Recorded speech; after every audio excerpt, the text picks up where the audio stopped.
जो मेरे पापा जो है उनका मतलब बिजनेस जो है वो ठेले से सब्जी भाजी बेचते थे उस समय, तो उनके लिए काफ़ी डिफ़िकल्ट था कि ऐसे कोचिंग में पढ़ाना जहाँ पे इतनी फ़ीस हो।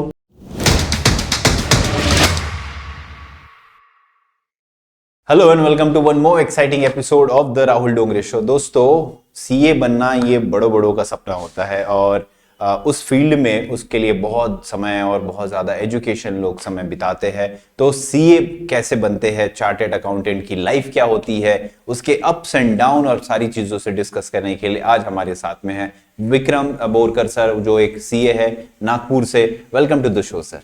Thank you Rahul dada. Yes Vikram sir, जब हम बात करते हैं सीए की, 21 साल का एक आदमी भी सीए बन जाता है, 45 साल का आदमी भी सीए बनने की कोशिश करता है और वो प्रैक्टिस और पढ़ाई में रह जाता है।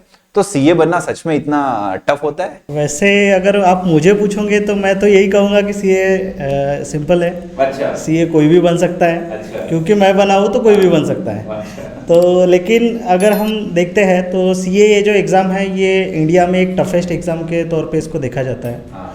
लेकिन इसमें कुछ चीज़ें बहुत अच्छी है कि इसमें कोई क्राइटेरिया नहीं होता है कि आपको बहुत सारे मार्क्स लाने की ज़रूरत है सीए करने के लिए, या आप स्पेसिफिकली कॉमर्स बैकग्राउंड से ही होना चाहिए। तो आप कोई भी बैकग्राउंड से रहो, सिर्फ आपको मिनिमम 12th क्वालिफाई करना है। अगर आप 12th क्वालिफाई हो विथ 35% भी है फिर भी आप सीए कर सकते हैं।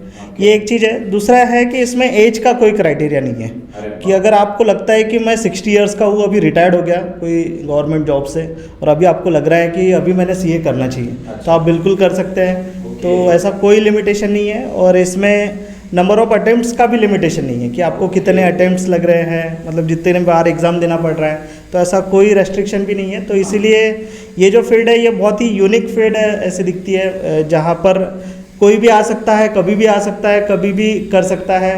और जिन लोगों को ऐसा लगता है कि कम उम्र में करियर बनाना है उनके लिए भी बहुत अच्छा है। जैसा आपने कहा कि कोई 21 साल में बनते हैं, तो मैं खुद 23 साल में सीए बना था।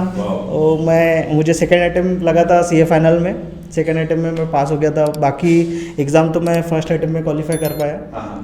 बहुत सारे लोगों के सपोर्ट की वजह से, बहुत सारे लोगों ने मुझे सपोर्ट किया था, तो उसकी वजह से मैं वो चीज़ कर पाया था।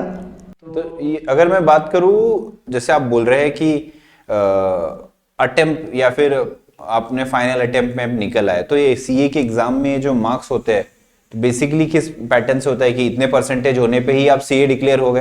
करेक्ट। तो सीए की जो एग्ज़ाम है इसको 3 लेवल में उन्होंने बनाया है। उसमें पहला जो एग्ज़ाम होता है वो अभी जिसको सीए फाउंडेशन बोला जाता है, पहले उसको हमारे समय में सीपीटी बोला जाता था, कॉमन प्रोफिशिएंसी टेस्ट। अभी सीए फाउंडेशन एक तरीके से हम इसको ऐसा देख सकते हैं कि ये एक एंट्रेंस एग्ज़ाम है, लेकिन ये इसके करिकुलम का ही पार्ट है। उसमें 4 सब्जेक्ट होते हैं। 4 सब्जेक्ट आपको 400 मार्क्स के 4 सब्जेक्ट होते हैं, मतलब 100 मार्क्स ईच। तो आपको पासिंग क्राइटेरिया होता है 50%, मतलब आपको 200 मार्क्स चाहिए, लेकिन इंडिविजुअल सब्जेक्ट में 40% का क्राइटेरिया है। तो अगर आपका कोई सब्जेक्ट में 40 मार्क्स है लेकिन एग्रीगेट 200 मार्क्स है तो आप क्वालिफाई हो सकते हैं। अच्छा। तो 50% पासिंग है।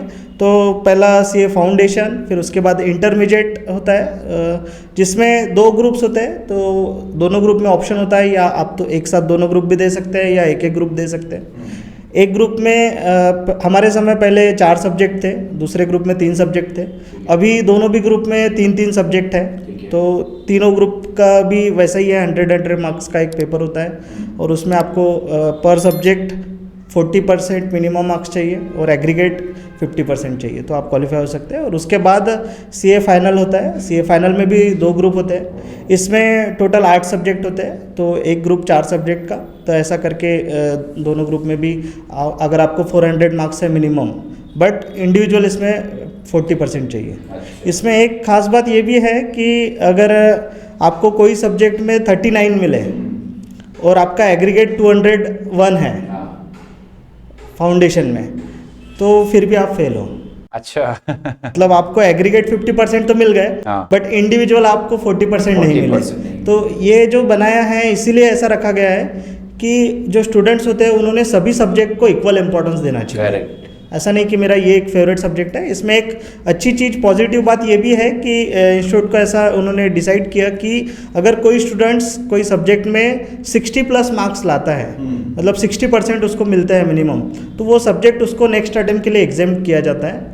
ऐसा माना जाता है कि उनका वो सब्जेक्ट में अच्छा पकड़ है, तो उनको वो माफ़ किया जाता है। तो नेक्स्ट अटेम्प्ट में उनको वो सब्जेक्ट देने की ज़रूरत नहीं होती है, लेकिन बाकी सब्जेक्ट उनको मिनिमम 40%, और जब उनका एग्रीगेट काउंट होगा तो ये 60+ मार्क्स जो रहेंगे वो काउंट हो जाएंगे उसमें। ये तो बहुत ही अच्छी बात है कि मतलब इसमें ऐसा नहीं है कि आपकी 80% 90% की ज़रूरत है, एक सर्टेन परसेंटेज आप लेते हुए चलिए, बट सारी सब्जेक्ट्स को इम्पोर्टेंट देते हुए आप चलिए, and at the and 3 stage आप क्लियर करते हो तो आप सीए हो। करेक्ट। इसमें कुछ चीज़ें और ऐड ऑन भी होती है, जैसे बाकी कोर्सेज के कंपैरिजन में हम देखते हैं तो यहाँ पे प्रैक्टिकल ट्रेनिंग को बहुत इंपॉर्टेंस दिया जाता है, जो कि ये करिकुलम का पार्ट है। आपको सीए करते समय ही वो प्रैक्टिकल ट्रेनिंग कोई सीए के अंडर में आपको करना बहुत ज़रूरी होता है। हमारे समय वो 3 साल का पीरियड था, अभी उसको 2 साल किया गया है। तो 3 साल हम लोगों ने वो सीए के अंडर ट्रेनिंग किए थे, ताकि हम जो पढ़ रहे हैं वो प्रैक्टिकली हमको काम करने मिलता था। तो वो बहुत ही हमारे लिए एक्सपीरियंस काफ़ी अच्छा रहता था। इसके अलावा ये कोर्स कंप्लीट करने के लिए हमें कुछ सॉफ्ट स्किल कोर्सेज भी कंप्लीट करने होते हैं और आईटी कोर्सेज कंप्लीट करने होते हैं। वो कुछ आवर्स के होते हैं या कुछ वीक के होते हैं, और वो कंप्लीट करके हम लोग फिर सीए क्वालिफाई कर सकते हैं। सर, जब हम बात करते हैं, आपने कहा कि आप 23 साल की उम्र में सीए बने, तो क्या आपने पहले से चुन रखा था कि मुझे सीए बनना है, या फिर ये आपकी डेस्टिनी थी? नहीं, पहले से तो नहीं सोच के रखा था। जब मैं छोटा था तो पापा कहते थे कि बेटा तुझे डॉक्टर बनना है। अच्छा। तो पहले से सपना था कि डॉक्टर बनना है। तो जब मैं बहुत छोटा था, 5th 6th तक, ऐसे लगता था कि मुझे डॉक्टर बनना है, यही मेरा करियर था। फिर कुछ कारण से मैं 8th स्टैंडर्ड से हॉस्टल गया था, हॉस्टल में रहा हूँ मैं। ऐसा नहीं था कि बहुत बदमाश बच्चा हो इसलिए हॉस्टल, तो फैमिली में मदर की डेथ हो गई थी एकदम बचपन में, मैं 8 साल का था तब। तो पापा को लगा कि बच्चे ने अच्छा एजुकेशन लेना चाहिए, इसलिए उन्होंने एक रिसर्च करके मुझे अमरावती में हॉस्टल में भेजा। त्रिरत्न बौद्ध महासंघ का हॉस्टल है वहाँ पर, तो वहाँ पर मैं था। तो वहाँ जाने के बाद उस समय कुछ चीज़ें मेरे को समझ में आई। वहाँ पे देखा मैंने कि यूपीएससी भी एक कोर्स है जिसके थ्रू लोग आईएएस ऑफिसर, आईपीएस ऑफिसर, ऐसे बड़ी बड़ी पोजीशन पर जा सकते हैं। तो मुझे ऐसा लगा कि डॉक्टर बनने के बाद मैंने आईएएस बनना चाहिए। तो मेरे लाइफ में फिर 2 गोल हो गए, डॉक्टर बनना है, फिर आईएएस बनना है। फिर उसके बाद में उस समय मैं उनको मेंटर की तरह देखता हूँ। मैं उनका बहुत बड़ा फ़ैन हूँ अभी भी। वो है डॉक्टर एपीजे अब्दुल कलाम। तो उस समय वो भारत के प्रेसिडेंट थे।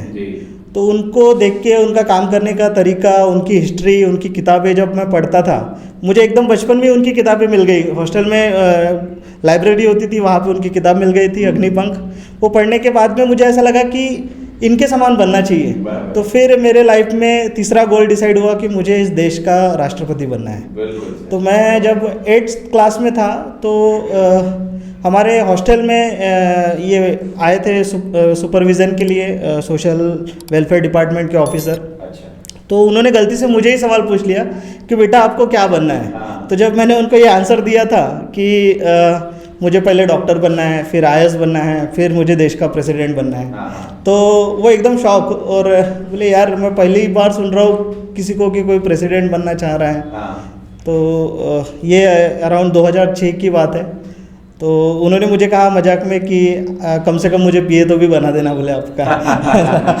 तो ऐसे एक था। फिर उसके बाद थोड़ा और समझ में आया। तो हॉस्टल में ही मैं देखता था कि मेरे एक सीनियर थे वहाँ पे हॉस्टल में, वो बहुत पढ़ाई करते थे, रात रात पढ़ाई करते थे, और उनकी किताबें बहुत मोटी मोटी किताबें रहती थी और पूरा सिलेबस इंग्लिश में रहता था। उनको देखता था मैं, वो बहुत इंटेलिजेंट थे, बहुत इंटेलिजेंट, उनका इंग्लिश पे कमांड बहुत अच्छा।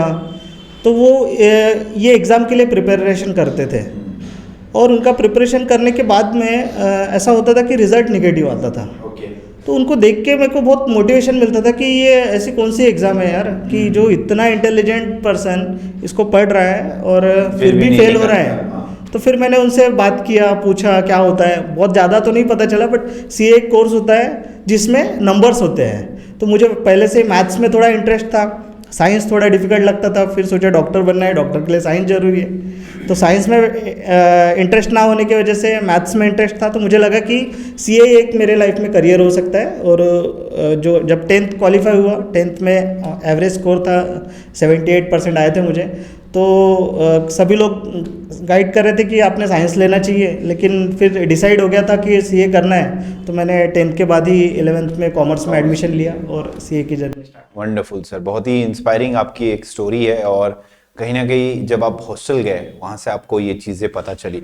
जब हम सीए की बात करते हैं सर, तो सीए में जो अड़चने और जो पिक्चर बताई जाती है कि यार बहुत टफ है, बहुत ज़्यादा दिक्कतें हैं, और जिससे कुछ नहीं होता वो सीए की ओर जाता है। कई बार कोई गाइडेंस नहीं देने वाला होता है।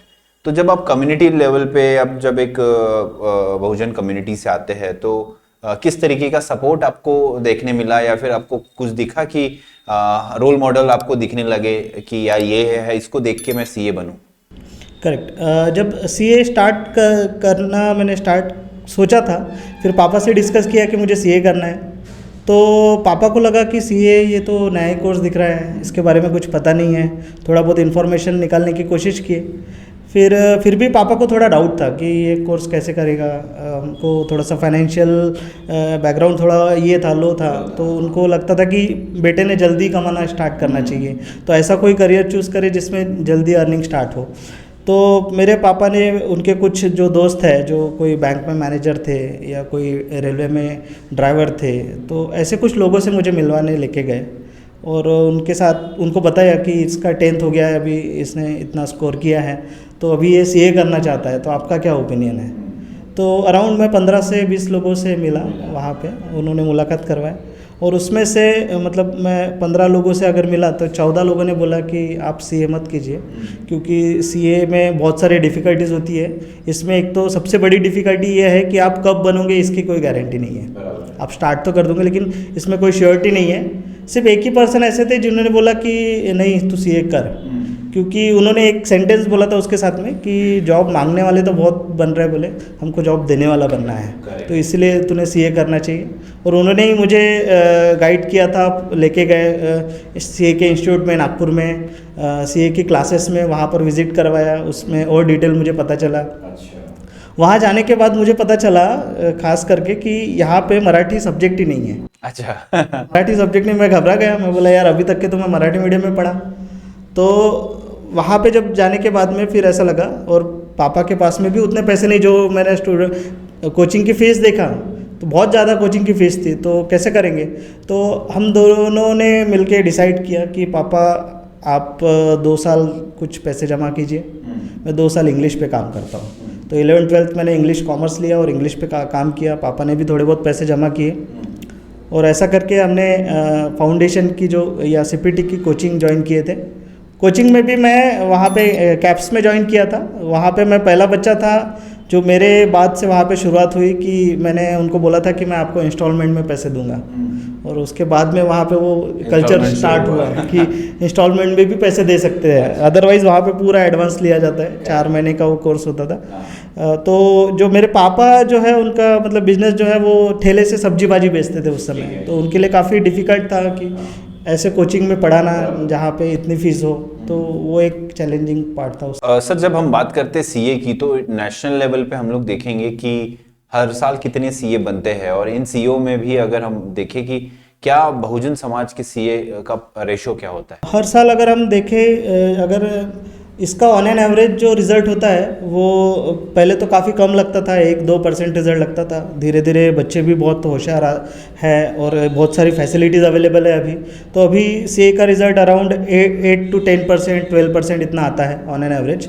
तो अगर 1 लाख बच्चे सीए के फाइनल एग्ज़ाम के लिए अपीयर होते हैं, तो उसमें से अराउंड 10 से 12 हज़ार लोग पास होते हैं हर अटेम्प्ट में, मतलब हर 6 महीने में एग्ज़ाम होती है। ठीक है। तो वहाँ पर 10 से 12 हज़ार पास होते हैं। उसमें अगर हम बहुजन कम्युनिटी का अगर काउंट देखते हैं तो बहुत ही निग्लिजिबल है। हमको नहीं के बराबर वहाँ पर दिखते हैं। हम ऐसा भी नहीं बोल सकते कि 1% हो गए, ऐसा भी रिजल्ट में आता नहीं है। क्योंकि अभी हमारे साथ में मतलब हमारे कांटेक्ट में अराउंड 70+ लोग होंगे जो बहुजन कम्युनिटी से पूरे देश से 70 पूरे देश से। अच्छा, तो ये बहुत ही कम है। तो बहुत ही ज़्यादा शॉकिंग मतलब खास करके अम्बेडकराइट कम्युनिटी से वो लोग हैं जो अच्छा। बहुत ही कम हैं उसमें। Okay. तो इसमें उसका रीज़न मुझे ऐसा लगता है कि कहीं तो भी अवेयरनेस की कमी है और बहुत सारे लोगों को इसके बारे में डिफ़िकल्टीज़ या मिथ्स बताए जाते हैं कि ये बहुत डिफ़िकल्ट होता है। जैसे मैं आपको जैसे जब भी बता रहा था कि मैं जो स्कूल में पढ़ा था नागपुर में, मतलब 7 तक जो स्कूल में पढ़ता था मैं, तो उनके जो प्रिंसिपल थे हमारे स्कूल के, उनसे अचानक मैं मिला और उन्होंने मुझे पूछा कि आप क्या कर रहे हो। तो मैंने उनको जब बताया कि मैं सीए ज्वाइन किया हो करके, तो उन्होंने बोला बेटा सब लोग सीए छोड़ते हैं और आप सीए में आ रहे हो। अच्छा। तो ऐसा उन्होंने कहा। तो ये जो चीज़ें हैं ये ऐसा बताया जाता है Fear सोसाइटी बनाया में जाता कि ये बहुत डिफ़िकल्ट होता है या इसको नहीं कर सकते, इसके लिए बहुत पैसे लगते हैं। तो ये सब मिथ्स है। तो मुझे ऐसा लगता है कि ये भी बहुत अच्छा कोर्स है, एक वाइट कॉलर कोर्स है। इसमें करियर के लिए भी बहुत अच्छी अपॉर्चुनिटीज़ होती है और डिफ़िकल्ट है लेकिन डिफ़िकल्ट के साथ में ये इजी भी है, मतलब इसको किया जा सकता है। मैंने मेरे मैडम को आंसर किया था उस समय कि मैम मुझे आप बताइए कि इसके पहले कोई सीए नहीं बने हैं क्या, तो अगर कोई बने हैं तो मैं भी बन सकता हूँ। तो इतना ही मैंने उनको आंसर करके मैं फिर अपने इसमें नहीं, बहुत ही सही बात है सर कि अगर ये हर एक कोर्स जब बना है तो वो रिजल्ट देने के लिए बना है, उसको पास करने के लिए बना है। वो कोर्स सिर्फ और सिर्फ आपको रोक के इस तरफ फेल करने के लिए कुछ चीज़ बनी नहीं है। तो ओनली थिंग इज़ कि कुछ ना कुछ उसमें हार्डवर्क रहता है, सबके अपने अपने लेवल्स होते हैं, वो लेवल क्रॉस करने के बाद में आप चीज़ें अचीव कर सकते हैं। सर सीए की जब हम बात करते हैं तो आपने बताया कि करीबन 1% या उससे भी कम अम्बेडकराइट या बहुजन सीए मार्केट में है। तो आप लोगों के कनेक्शंस में करीब करीब 60 लोगों के आसपास या 60-70 लोग के कुछ आसपास उसमें है। तो किस तरीके की अड़चनें आपको दिखती है अपना, क्या उन तक इंफॉर्मेशन नहीं पहुंचती, क्या उनको प्रॉपर एजुकेशन सिस्टम नहीं मिल पाते, क्या उनको मेंटर नहीं मिल पाता? उसमें बहुत सारी चीज़ें हैं। एक तो सबसे पहले तो अवेयरनेस की बात मैं कहूँगा कि अवेयरनेस उतना नहीं है अभी भी सोसाइटी में इस करियर को लेकर। दूसरा कि जो इंजीनियरिंग मेडिकल ये जो कोर्सेस है जो ज़्यादातर लोगों को पता है, बच्चों को लगता है कि हमने अगर ज़्यादा स्कोर किया है तो हमने यही इधर जाना चाहिए, आईआईटी करना चाहिए, यही टारगेट होता है। तो वो भी एक प्रॉब्लम है क्योंकि हमने देखा है, मैंने खुद देखा है कि मेरे साथ में जो बैठते थे, मतलब मेरा जो फ्रेंड था वो 98% उसको मिले थे 12th में, 98% साइंस में, फिर भी वो सीए में आया था क्योंकि वो मारवाड़ी कम्युनिटी से बिलोंग करता है। तो उनको इतना अच्छे से पता है कि ये फील्ड का इम्पोर्टेंस क्या है, इसमें हम लोग क्या कर सकते हैं। तो वो एक चीज़ है, उसके वजह से भी थोड़ा बहुत हमको कम दिखाई देते हैं। दूसरा एक चीज़ है कि जो मिथ्स, जैसे मैंने बताया आपको कि काफ़ी इसके बारे में बताया जाता है कि इसमें रिजल्ट नेगेटिव आता है, तो वो एक चीज़ है, उसकी वजह से भी कम लोग आते हैं। और दूसरा एक चीज़ ऐसा भी लगता है लोगों को कि ये फील्ड में सिर्फ गुजराती मारवाड़ीज़ इन लोगों नहीं आना चाहिए जो बिज़नेस करते हैं या हमारे पास में बिज़नेस बैकग्राउंड नहीं हुए हैं, उसकी वजह से हम आके इसमें क्या करेंगे आगे जाके। तो ये भी एक रीज़न मुझे लगता है। क्योंकि हमारे जो देख रहे हैं दर्शक, इनको अगर हम बताना चाहे कि सीए में क्यों जाना चाहिए, इसका एक सबसे बड़ा एग्जाम्पल, अगर सीए की सैलरी के तौर पे या उसकी जो सालाना कमाई है, अगर आप बताएं कि एक सीए सालाना कितना कमा सकता है, तो कहीं ना कहीं उन्हें एक मोटिवेशन मिले कि ये नहीं सीए करना चाहिए। करेक्ट। सीए ये एक बहुत अच्छा प्रोफेशन है। सीए बनने के बाद मतलब आपके पास में बहुत सारे रास्ते खुल जाते हैं। उसमें से एक रास्ता होता है आपके पास में कि आप मल्टीनेशनल कंपनी में ज्वाइन कर सकते हैं एज अ सीए। दूसरा ऑप्शन होता है कि बिग फोर्स होते हैं, वहाँ पे सीए करके ज्वाइन कर सकते हैं, जैसे PwC है, डेलॉयट है, EY है, वहाँ पे ज्वाइन कर सकते हैं। तीसरा ऑप्शन होता है कि कुछ मिडल स्केल, लार्ज स्केल ऐसी फर्म भी होती है, वहाँ पे भी हम लोग एज अ सीए ज्वाइन कर सकते हैं। उसके अलावा बहुत सारे लोग जो प्रैक्टिस स्टार्ट करते हैं, आइदर इंडिविजुअल प्रैक्टिस या पार्टनरशिप के साथ में प्रैक्टिस स्टार्ट करते हैं, तो वो भी कर सकते हैं, ये भी ऑप्शन होता है। और तीसरा ऑप्शन इसमें ये भी होता है कि आप गवर्नमेंट जॉब के लिए भी अप्लाई कर सकते हैं। मतलब PSU कंपनीज जो है, पब्लिक सेक्टर अंडरटेकिंग है, जहाँ पर आप एज अ सीए ज्वाइन कर सकते हैं, वहाँ पर भी ये कर सकते हैं। इसके अलावा आपके पास में एक ऑप्शन ये भी होता है कि आप आउट ऑफ इंडिया जाकर भी जॉब कर सकते हैं। बहुत सारे कंट्रीज़ के साथ में सीए इंस्टीट्यूट ने टाइप किया है कि बहुत कम सब्जेक्ट का एग्ज़ाम देकर आप वहाँ पर भी अपनी प्रैक्टिस या अपना जॉब आप स्टार्ट कर सकते हैं। मैं अगर पूछूं कि नंबर कमाई का नंबर अगर आप देखोगे तो इसमें डिपेंड करेगा कि आप कौन सी सिटी में है। मतलब अगर टियर 1 टियर 2 सिटी में है तो आप ऐसा निश्चिंत रहिए कि आपको मिनिमम 50,000 मिल जाएगा। आप कुछ भी कर लीजिए, मिनिमम 50,000 वोटों में मंथली। इसमें जो MNCs अपॉइंट करते हैं बच्चों को जब इंटरव्यू होते हैं तो उसमें ऐसा भी हमको देखने मिला है कि कुछ बच्चों ने ऐसा भी ज्वाइन किया है जिनको 10 लाख पर मंथ सीए में मिल रहा है स्टार्टिंग। अच्छा, ऐसा ऐसा भी बच्चों ने ज्वाइन किया है। और जो लोग प्रैक्टिस करते हैं, प्रैक्टिस में तो कोई लिमिट नहीं है। बराबर है। इनिशियल पीरियड डेफिनेटली थोड़ा स्ट्रगलिंग रहेगा अगर बैकग्राउंड नहीं है तो, लेकिन प्रैक्टिस में तो अनलिमिटेड आप कमाई कर सकते हैं, क्योंकि ये फील्ड ऐसी है कि आपके पास में आपको पैसे में ही काम करना है। आपके पास लोग भी ऐसे आएंगे जिनके पास पैसे हैं, जो बिजनेस करना चाहते हैं, कुछ बड़ा बनना चाहते हैं अपने लाइफ में, ऐसे ही लोग आपके पास आते हैं। तो इसमें एक चीज़ और अच्छी है कि आपके पास जो आता है वो खुश होके जाता है। मतलब जनरली ऐसा बोलना नहीं चाहिए, लेकिन हम डॉक्टर्स के पास जाते हैं, मेडिकल प्रोफेशनल के पास जाते हैं, तब हम प्रॉब्लम्स लेके जाते हैं। करेक्ट। और डर होता है हमारे मन में और उसकी वजह से हम वहाँ पर ये करते हैं। लेकिन यहाँ पे जाने के बाद हम देखते हैं कि हम पैसे कमाना चाहते हैं इसलिए सीए के पास जाते हैं, हम बड़े बनना चाहते हैं इसलिए सीए के पास जाते हैं, Correct. हम लाइफ में ग्रो करना चाहते हैं इसलिए सीए के पास जाते हैं। तो ये लोग आपको खुशी से पैसे देना चाहते हैं, तो ऐसा प्रोफेशन है। और ख़ास बात इसमें एक चीज़ ऐसी है कि अगर मान लो कोई कारण से आप ये कोर्स को कंप्लीट नहीं कर पाए, कोई भी रीज़न से आप सिर्फ इंटरमीडिएट तक क्लियर कर पाए, फिर भी आपको अच्छी खासी जॉब मिल जाएंगी। अच्छा। ये इसमें प्लस पॉइंट है। वंडरफुल, ये तो सबसे इम्पोर्टेंट पॉइंट है कि अगर आप कंप्लीट नहीं कर पाते तो भी आपको जॉब मिल जाएगी। करेक्ट। सर, सीए और डॉक्टर्स में ऐसा रहता है, कई बार हम लोगों ने देखा है कि एक डॉक्टर अपना लाइफ पार्टनर डॉक्टर ही चुनता है, सीए एक अपना लाइफ पार्टनर सीए ही ढूंढता है, या उसी प्रोफेशन के लोग ढूंढते हैं। तो ये साइकोलॉजी क्या है बेसिकली, ऐसा क्यों करते हैं? ऐसा इसलिए होता है कि हर कोई चाहता है कि जिस तरीके से उन्होंने अपना करियर को बनाया है, अगर उनको वैसा ही लाइफ पार्टनर मिल जाए तो उनको लाइफ में बहुत सारी चीज़ें आसान हो जाती हैं। अगर कुछ उनको एक्सपांड करना है उस चीज़ के लिए उनका सपोर्ट हो जाता है। वो उस फील्ड को समझ सकते हैं कि किस तरीके का काम होता है, तो उसको समझ सकते हैं। तो ये रीज़न हो सकता है कि जनरली लोग उसमें जाना चाहते हैं कि वैसा ही लाइफ पार्टनर ढूंढे।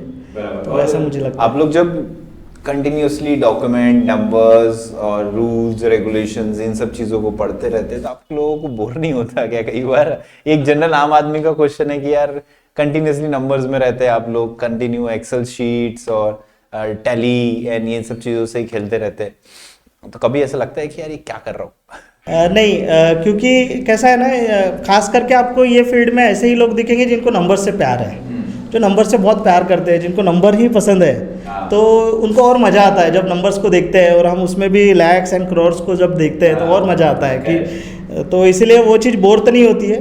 और इसमें ये बहुत अच्छी खासियत है कि ये कोर्स में आपको अपडेट रहना बहुत ज़रूरी है, इसीलिए आपको रेगुलर पढ़ते रहना होता है। डे टू डे इसमें अपडेशन आता है, जीएसटी लॉ में अपडेट आता है, कंपनीज एक्ट में अपडेट आता है, इनकम टैक्स में अपडेट आता है, तो आपको अपडेट रहना ज़रूरी है। तो इसीलिए ये कोर्स ऐसा है कि आपको मतलब बनने के बाद भी आपको पढ़ते रहना है। अगर पढ़ोगे नहीं तो आप अपडेट नहीं रहोगे, पढ़ोगे नहीं तो आगे नहीं बढ़ोगे। करेक्ट। कहीं ना कहीं फिर कोई दूसरा व्यक्ति चुन लिया जाएगा। इसमें हम लोग देखते हैं कि आप लोगों के सबसे बड़ा एक प्लस पॉइंट है सीए बनने का कि बड़े बड़े कनेक्शंस बहुत अच्छे होते हैं। अगर आप प्रैक्टिस कर रहे हो स्पेशली तो आपके पास में बहुत बड़े बड़े लोग आते हैं, आप लोग उनके साथ मिलते हैं। तो आप अभी कितने सालों से सर प्रैक्टिस कर रहे हैं बेसिकली? मैं 2016 में सीए क्लियर किया था, तो तब से फिर प्रैक्टिस ही स्टार्ट किया हूँ और अब तब से प्रैक्टिस कर रहा हूँ। सर, एक और क्वेश्चन था मेरे दिमाग में कि जब सीए की हम बात करते हैं तो सीए के साथ में एक एंटरप्रेन्योर या एक बिजनेसमैन का रिलेशन बहुत ही स्ट्रांग होता है, और कहीं ना कहीं सीए खुद भी एक एंटरप्रेन्योर बनता भी है और बनाता भी है। तो इनका आप किस तरीके से रिलेशन देखते हैं? सीए एंटरप्रेन्योर बनता है, उसको मैं थोड़ा सा ये करूँगा। सीए एक तरीके से ये प्रोफेशनल होते हैं। हाँ। और इनका काम होता है कि एंटरप्रेन्योर्स को सपोर्ट करना। ठीक है। तो किसी भी बिजनेस को या किसी भी एंटरप्रेन्योर को अगर अपने लाइफ में ग्रो करना है तो उसके पास में सीए होना बहुत ज़रूरी है। अच्छा। क्योंकि अगर वो विदाउट सीए अपने लाइफ में कुछ करना चाहता है तो बहुत बार उसको ऐसी चीज़ों के साथ में फेस करना पड़ता है कि उसको उसका अंदाज़ा नहीं होता है। सीए के पास में वो चीज़ों को समझ सकते हैं, बिजनेस के चीज़ों को समझ सकते हैं, उनको उसकी बारीकियाँ पता होती है कि क्या कैसे कॉस्टिंग डिसाइड होती है, कैसे प्रॉफिट कैलकुलेट होता है, कैसे किस तरीके से हमने मार्केट में जाना चाहिए, कौन से प्रोडक्ट को हमने चूज़ करना चाहिए। तो ये जो नॉलेज है वो उनके पास में होता है। उसके अलावा जैसा आप अगर बिज़नेस स्टार्ट कर रहे हो तो आपको प्रॉपर रजिस्ट्रेशन, डॉक्यूमेंटेशन, कंप्लायंस, ये सब चीज़ें अगर आप करते हो तो आप डिपार्टमेंट्स के साथ में अच्छे तरीके से आपके रिलेशन रह सकते हैं। आपको डिपार्टमेंट परेशान नहीं करेगा अगर आपके कंप्लायंस अच्छे हैं। तो वो उस जगह पे आपको सीए बहुत बड़ा हेल्प करते हैं कि आपका अगर कंप्लायंस अच्छे रहना चाहिए, आपने कभी आपको इनकम टैक्स के नोटिस नहीं आना चाहिए, कभी आपको जीएसटी के नोटिस नहीं आना चाहिए। तो अगर आपके पास में अच्छे सीए होंगे तो आपको नोटिस नहीं आने के लिए वो आपको बचाएंगे, गाइड करेंगे कि किस तरीके से आपने काम करना चाहिए, कैसे डॉक्यूमेंट मेंटेन करना चाहिए, कैसा अपना डेटाबेस बनाना चाहिए, अकाउंटिंग कैसे रखना चाहिए। और अगर ऐसा कुछ प्रॉब्लम्स आ भी जाता है तो उसका सोल्यूशन भी वही लोग आपको दे सकते हैं। तो इसीलिए सीए का रोल एंटरप्रेन्योर्स के लिए बहुत इंपॉर्टेंट है।